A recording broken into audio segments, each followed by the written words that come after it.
when we got to New York, they said, "Come over here and look." So we looked out the window when we saw the Statue of Liberty, and we were crying.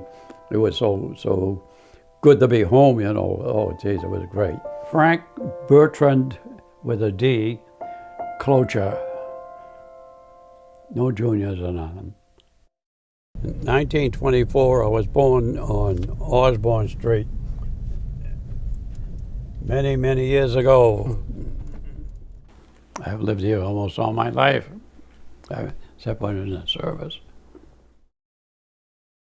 I was born in a house. There wasn't any, and I remember my mother told me that when she was in labor, his name was Dr. Clark. He lived in a corner of Washington Square and Oliver Street. And he was the doctor, and he came to the house, and my mother says, he put her on the bed with her ass hanging over the side, and laid out a bunch of newspapers. He's sitting there reading the papers, and she's in labor, and she was in pain, and she's yelling at him. He's reading the paper. See, I used to go down the end of here is Smith Street. I was in kindergarten, because I remember I used to go to the Phillips School, had the kindergarten. There was a woman named May Collins. My father would bring me up to the town hall, and he would go in, and she'd chew his fanny out because he didn't have a job, and because he's looking for shoes, because they were giving shoes out, welfare.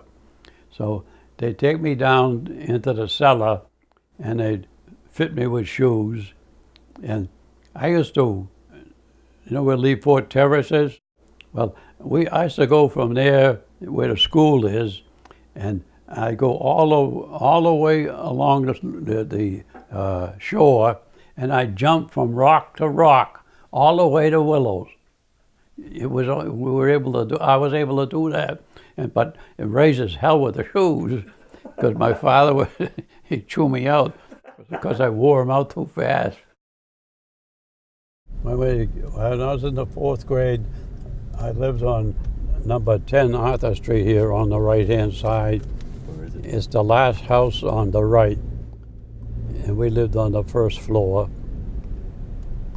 There used to be a porch out here at one time. Well, I remember when I was at the Phillips School, I was in the 4th grade, and we never come out the front door. We come out the side door. There was a library there, and we would slide down the banister, and every now slide down the banister. Then all of a sudden we turn around and go frontwards, no hands. And some guy, I was going down, some guy said, "Hey, Frank," and he pushed me off, and I fell on my head, and I couldn't see.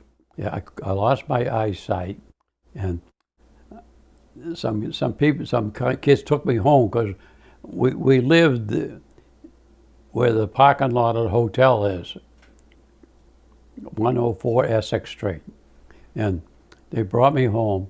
My mother says, "You'll be all right. Go to bed," because that's when you did in them days. You didn't stay awake. So she put me to bed, and I woke up the next morning. I had a big black eye. So she says, "I think we better take you to the hospital." So we went up to the corner of the hotel and took a trolley car up to the hospital. Went right up Highland Avenue, and we got off and we got in. And I was in the hospital 71 days. 10 weeks and a day. There wasn't much you could do. We used to go to the theater. The Rialto was, before it was the Rialto, it was the Comique, they called it. That lady that lived next to the hotel, she used to, her name was Flynn.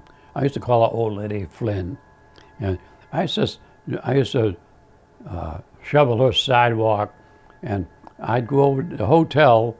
They get those boxes, wooden boxes. I'd throw them over the fence because she was right next to it, and I'd open up a bulkhead and throw them down, and I'd break them up and close it up.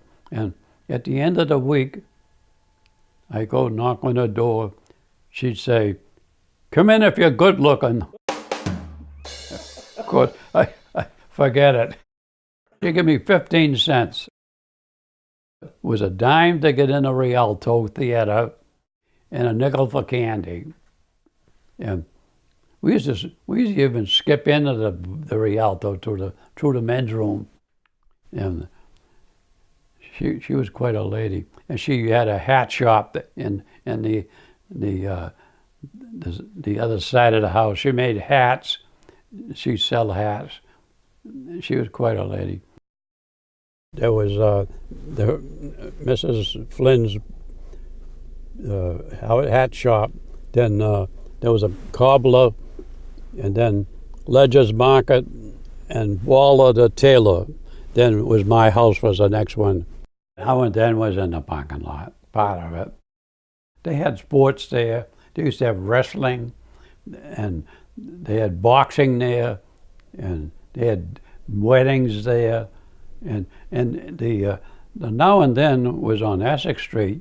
It was also on Washington Square. What was a men's club, I think, because the old men used to sit there and read the papers. That was what they did. They'd sit out in the summertime. They'd be out in the piazza, and they'd be reading the papers. And they were all old geezers like me now. Used to be on the corner there was Rizzoli's fruit store, and I sold papers there. And I sold the Salem News up on the corner of Summer and Essex Street. There was a store there called Mohegan's. It was a grocery store, and I used to sell papers there. And when I got through selling the papers, the money I earned, I would go in and buy pastries, and I would eat my profits. Over in the other corner was Mohegan's Market, on where Jerry's is now there. And they used to have grates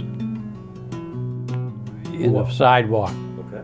And I go over to Old Lady Flynn, and I'd borrow her clothes pole for the clothesline, and I'd get some gum, and I'd look down, and you'd see a quarter down there, and you push the thing down and pick up a quarter and go to Rialto.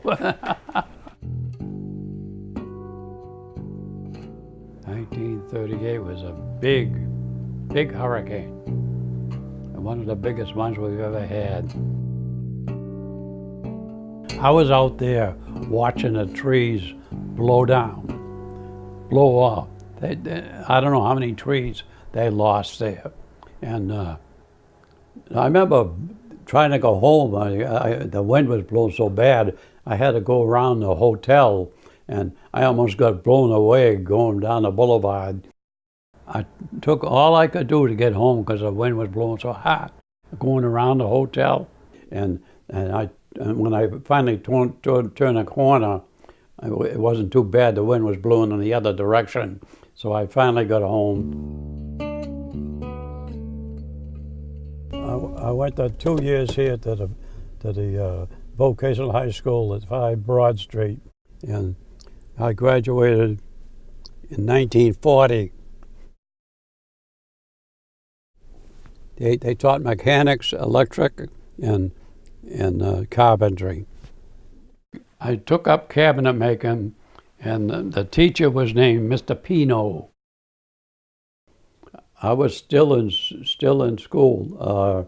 I graduated from high school when I was living on Essex Street, and we moved from there to William Street. No, to Mall Street. We lived in number 5 Mall. Then we moved from 5 Mall to 28 Williams. And every night I would had a rollaway cot. I would unfold that thing and make up my bed. Then in the morning I would fold it up and put it away because there was no bedrooms. There was no bathtub. There was no bathtub. We washed at the sink because 28 William Street it was. We bathed at the. My father would stand there washing them. Then I went in the service from there.